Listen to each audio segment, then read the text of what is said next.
minha gente, tudo bom? Vamos começar mais um vídeo do Pintura Relâmpago. Hoje eu estou no SESC Pompeia com os meus queridos alunos. Aê! Muito obrigado. Então vai ter intervenção de outras pessoas, vai ser mais espontâneo nesse sentido. E eu vou fazer a arte final de um pedaço da página do vídeo que eu postei anteriormente. Então é isso. Vocês acompanham aí que eu vou dar aula aqui. Bom, agora eu volto a conversar com vocês. Como a gente tinha falado anteriormente, eu vou preparar uma espécie de violeta que eu coloquei aqui, ó.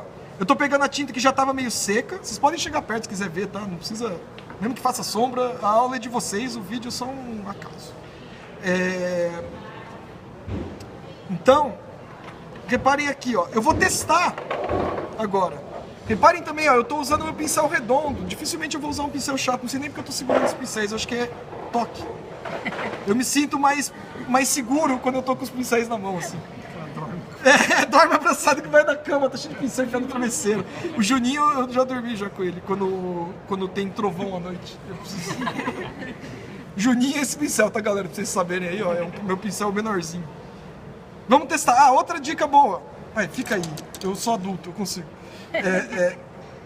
Tirar o excesso de tinta do pincel. Tá vendo que já ficou praticamente preto ali? Então eu vou até vir com mais azul.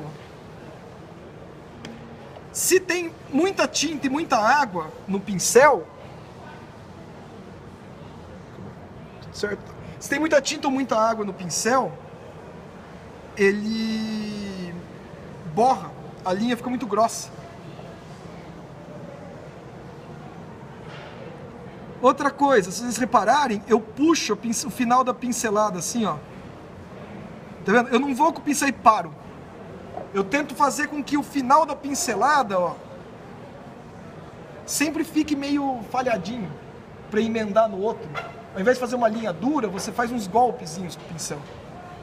Lembrando que essa arte final que eu estou fazendo aqui, no desenho, eu ainda vou fazer a cor da pele dele, né? E ela vai acabar sofrendo um pouco quando eu for fazer a cor da pele. Então, ele tá com uma mochila aqui, ó.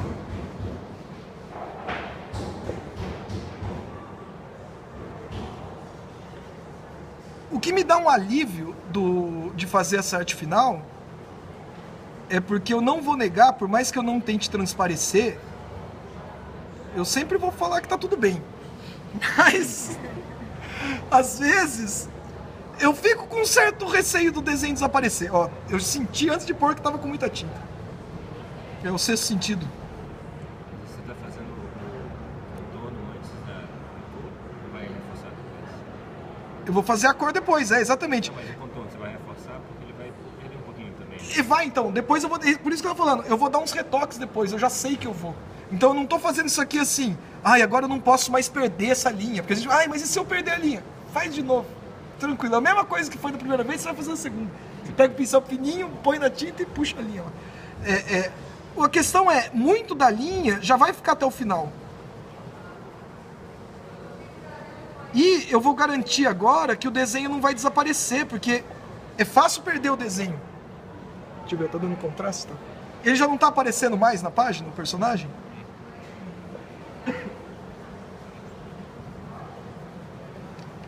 É que eu falei, é que nunca eu faço isso na aula, né? Eu nunca mostro essa parte do meu processo, porque na aula eu mostro mais a parte clássica da pintura. Ó, eu sou de uma época também, galera, esse papo de velho, né? Que a gente tinha quase que obrigatoriamente que aprender a fazer arte final com nanquim, se queria fazer quadrinho, porque não tinha tablet nem nada dessas coisas. Então você já começava a ouvir desde criança que na Disney os caras faziam arte final com pincel, que o John Romita Jr., o Jack Kirby fazia não sei o que, uau, que o John Buscema isso e aquilo, que no Japão eles pegam o bico de pena lá e faz não sei quantas páginas nos mangaká, 20 páginas por semana com bico de pena. Então você já cresce ouvindo um monte de história e sabendo que em algum momento da sua vida você vai ter que ficar adulto, encarar isso e ir lá aprender a fazer arte final de algum jeito.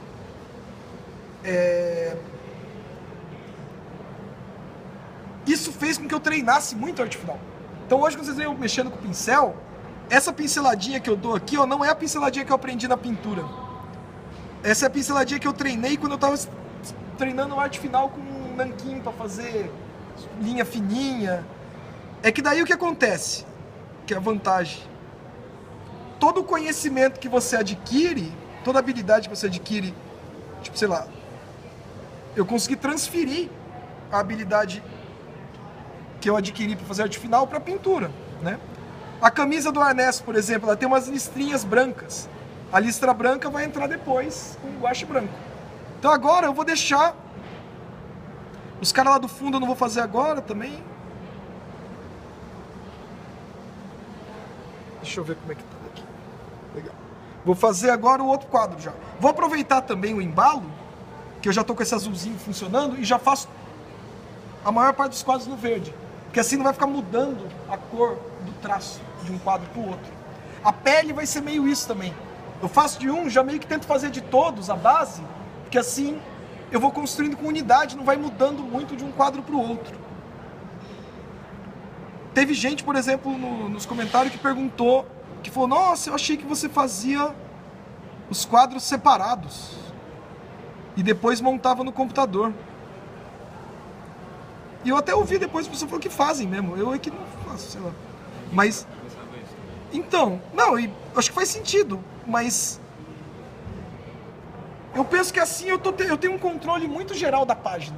Se eu fizesse quadro a quadro, talvez eu ia trabalhar como se fossem ilustras separadas. E talvez na hora de montar, elas não iam trabalhar em conjunto. Elas iam meio que brigar, porque você pensou separado. Aqui não tem como eu fazer um quadro sem estar olhando o outro.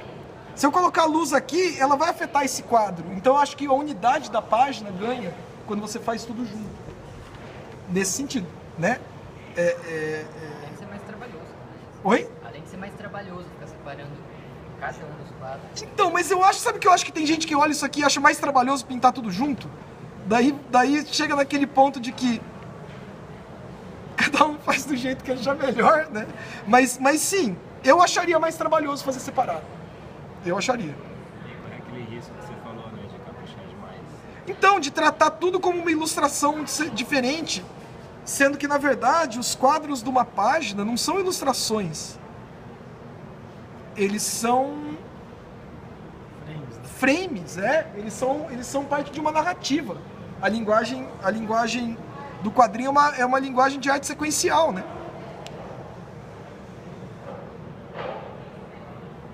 Mas é aquela coisa.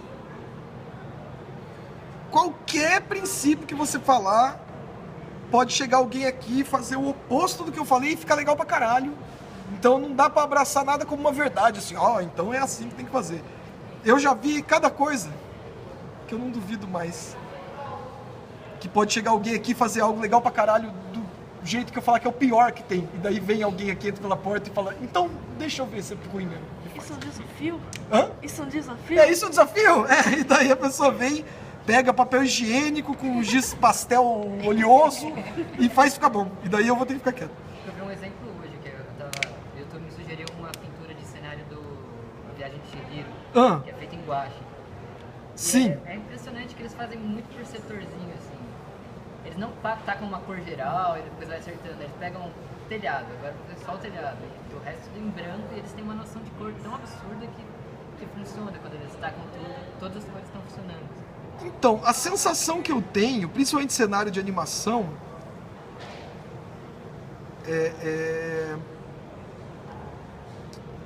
que eles já trabalham com esquemas fixos de cor. Eles não ficam criando as paletas de cor para cada pintura. Eu acho que o céu é assim que faz, telhado é assim que faz, a noite é assim, a copa da árvore é assim, de dia é assado. Você já viu aquele céu azul de animação do Miyazaki? É sempre aquele mesmo céu azul de dia lindo, de sol. Então eu acho que é menos em função cena a cena e é óbvio que os caras fazem funcionar muito bem, então não tem nem o que discutir. O Benício pinta assim, as poucas vezes que eu vi, o Benício é um ilustrador carioca do guache, foi um dos caras que me motivou a pintar guache, inclusive, porque na época que eu via lá, ninguém falava de guache, já tinham as ilustras dele, aqueles porno chanchada brasileira, sabe? Cartaz de filme do cinema, o grande momento do cinema brasileiro, porno chanchada. José Wilker com cabelo, pelo no peito, fazendo lá Dona Flor e seus dois maridos. E eram os cartazes do Benício, pintado realista no guache. E daí um dia eu tive acesso a umas fotos, isso é pré-internet, né? Umas fotos do processo dele. E era isso, eu fiquei desesperado. Mas como assim? Tipo, ele pintava a pele do cara, o resto branco. Daí ele pintava o cabelo do cara. Daí o chão. E daí uma hora que ele tinha pintado tudo, ficava lindo. E eu falei, se eu tentar pintar assim... Eu não vou dizer que vai ficar horroroso, eu vou penar lá, acho que não vai ficar horroroso. Mas eu vou penar e sei lá. Não é um sistema que eu tô habituado a pensar dessa forma. Então, eu ia parecer que eu tava fazendo alguma coisa errada, não sei. Teria que treinar, teria que ver uma razão para querer pintar assim, né? E treinar para obter a capacidade. Você sabe o Craig Mullins, né? Sei. Digital. Ele começou a pintar com mouse. Então, eu ia falar, o Craig Mullins, ele é o avô da pintura digital. Ele é o cara que, antes de qualquer um, sei lá, foi o primeiro que eu vi, assim, fazer pinturas digitais. E era de uma época que realmente não tinha ainda as paradas. Ele fazia umas coisas absurdas. Mas assim, você já viu as pinturas a óleo, acrílica dele? Ele tem noção de pintura tradicional. Então o que ele fez foi, a duras penas, ele replicou o processo do tradicional no digital com mouse, que era a ferramenta que tinha na época. Só pintava com mouse no pente. Então, cara, se a gente pensar, né, o que precisa mesmo para fazer uma pintura não é muito. Esses recursos técnicos são um conforto, realmente. Pois não. Quanto tempo você leva para fazer uma página? Depende. Se você contar isso que eu estou fazendo agora, que é a finalização já da página, tinha que acabar em um dia, vai? Assim, tendo um dia inteiro, né? Por exemplo, hoje eu fiz isso aqui de manhã. Tava só o lápis. Eu fiz essas manchas iniciais de manhã. Agora eu tô fazendo um pouquinho de arte final, mas se eu tivesse ficado o dia inteiro mexendo, provavelmente eu tinha acabado no fim do dia aí. Né? Eu Ainda dei... tem salvação. Hã? Então ainda tem salvação. Não, tem. É só você 20 anos estudando, né? E daí, como é que eu consegui fazer? Tem esses 20 anos ainda? Dá tempo? Não. É um excelente. Então é foda. Mas não, é porque assim, juro, eu tô fazendo agora algumas páginas depois de anos. Tudo bom? Belezinha? Fica à vontade. Depois de... Foi 2013 e 2014. Então, em 2019, 5, 6 anos aí.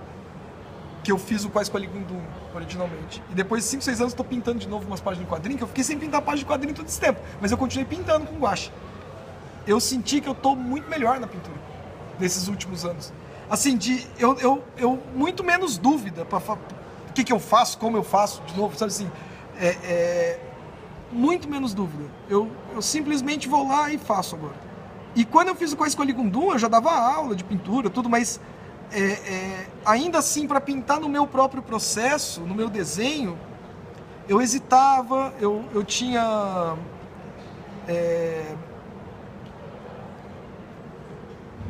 eu ficava na dúvida se eu ia por linha ou se eu não ia por linha, sabe? Eu me questionava com coisas que hoje eu simplesmente nem me preocupo, eu simplesmente vou lá e faço.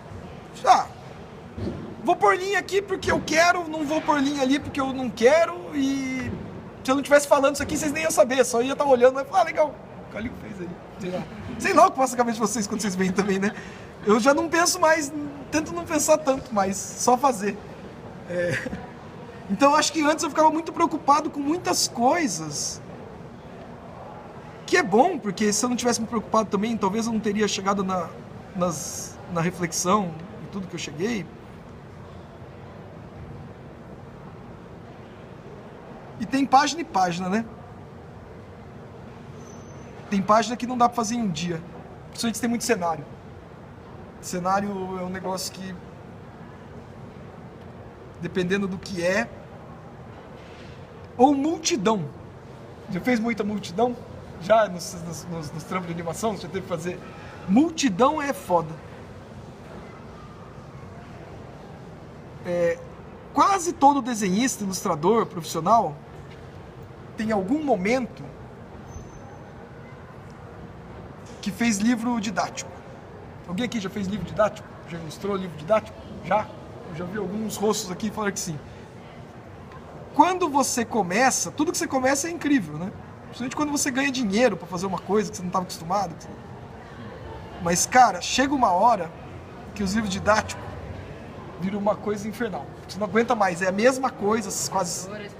Professores, sala de aula, eu ia falar agora, sala de aula cheia de aluno e pátio da escola com os alunos brincando. São duas coisas, toda vez que eu via que tinha um desses pela frente, eu começava... eu ia pro banheiro, entrava no box, ficava em posição fetal, no cantinho ali, chorando um tempo, me recuperava. Ia... Trabalho corporativo, assim. Corporativo Também é. Corporativo é muito parecido com o didático, cara. Você tem que fazer a pessoa apresentando gráfico. O didático são as criancinhas felizes apresentando a lousa com continha de matemática. Isso também. Com 5 dedos. Didático, eles contam. Não pode, porque senão vai falar assim, mas você pôs 4 dedos. Ah, mas é um cartoon. Mas as crianças não têm 4 dedos. Daí vai ensinar errado. Daí a criança vai achar que o ser humano tem 4 dedos. Daí quando eles acham assim, mas isso aqui a criança vai assustar a criança. Eu falo, vocês nunca ligaram mesmo na Nickelodeon, na Cartoon Network. Vocês não viram as animações que as crianças vê hoje em dia, né? Porque eu juro, cara, deve ser um conflito de idade que existe. Eu não sei. Eles subestimam a inteligência Da criança, Olha, a vaca e o frango, os pais deles eram só metade do corpo. Eles eram só as pernas, né? Eram só as pernas. Mas esses adultos que estão contratando, você devia saber isso. Vocês já viram o Então, mas acho que é isso. Tem muitas preocupações, né, que vão numa questão didática que fogem do que a gente queria mesmo estar discutindo lá, que é a questão artística, né, da composição, do que for. Mas, de qualquer maneira, a vantagem, como eu falo, quando a gente começa a fazer um trabalho autoral, é que a gente se liberta muitas vezes pela primeira vez de todas essas coisas e começa a fazer o que a gente quer. Só é isso que eu quero, é esse grau de finalização, essa cor, e eu vou fazer e não importa o que vão achar, eu vou fazer do jeito que eu quero, e daí se... Quantos dedos eu quiser, se não quiser não ter dedo não vai ter. E é lógico, não é que assim, beleza, você vai fazer e todo mundo vai achar lindo, né? Você faz do jeito que você quiser e depois você põe no mundo e vê também qual é a resposta. Não é à toa. As coisas são... A gente tá falando hoje lá, né, de dar a cara a tapa. Produzir os trabalhos autorais é pôr no mundo as suas ideias. Porque tem uma coisa que é assim... Não sei se já passou isso pela cabeça de vocês, essa sensação, esse pensamento.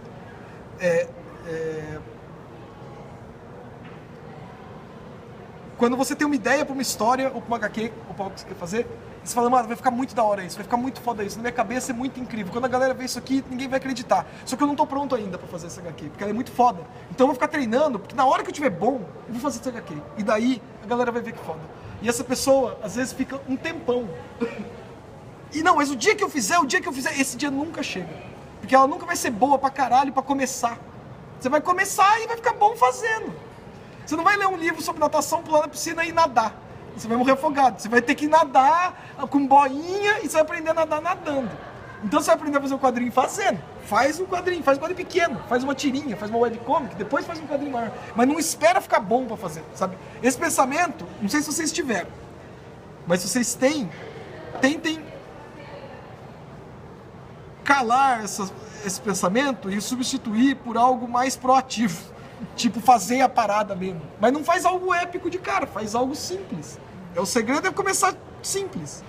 E aprender fazendo. Daí, qual que é a segunda questão que o Marcelo Campos falava, que é o dono da Quanta lá? às vezes a gente não quer ouvir de verdade o que os outros têm a dizer.